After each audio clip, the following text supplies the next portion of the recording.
大家好，我是刘红云。我们今天呢，再接着给大家分享我们的对穴，我再给大家分享一组。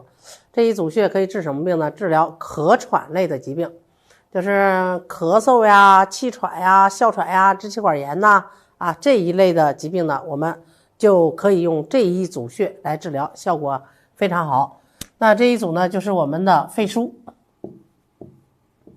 肺腧配我们的枢府穴。那大家一看我写的这两个穴位，是不是瞬间就知道为什么它可以治疗咳喘、哮喘、支气管炎类的疾病？你看这个肺腧呢，是我们肺的背腧穴主要针对我们呢就是整个肺系统疾病，例如说什么咳嗽呀、气喘呀、感冒呀。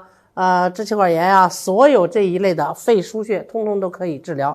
因为我们的这个脏腑病，我们最常用的就是背腧穴嘛，背腧穴配上府目穴效果就很好嘛。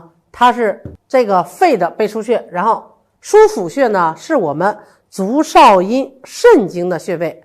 那它在哪儿呢？它在我们的这个锁骨下边，锁骨下边，然后呢中线旁开2寸。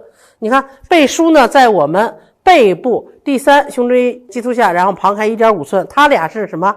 属于一前一后这是其一。然后我们经常说嘛，肺主胸背，你看它所在的这个位置跟我们的肺它是正好是相呼应的，所以呢它可以治疗咳喘类的问题。那这个穴的功效主治在我们的这个穴位讲解里呢，也是说主要针对的就是咳嗽气喘。那最主要的还有一点，我觉着因为你看肺主什么？肺主气司呼吸它是主呼吸的，然后它是足少阴肾经上的穴位，肾主什么？肾主纳气。你看一主呼吸，一主纳气，所以呢它肯定是治疗咳喘问题就比较好。所以呢在我们生活中碰着这种咳嗽、气喘、支气管炎我们就可以用这一组穴。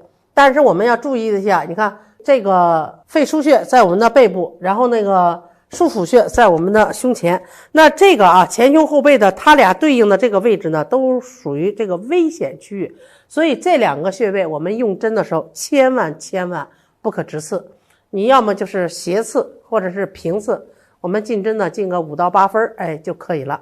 这一点一定要特别注意一下，千万不可直刺。好，今天呢关于这一对穴呢治疗咳喘、哮喘、支气管炎的穴位我们就分享到这里。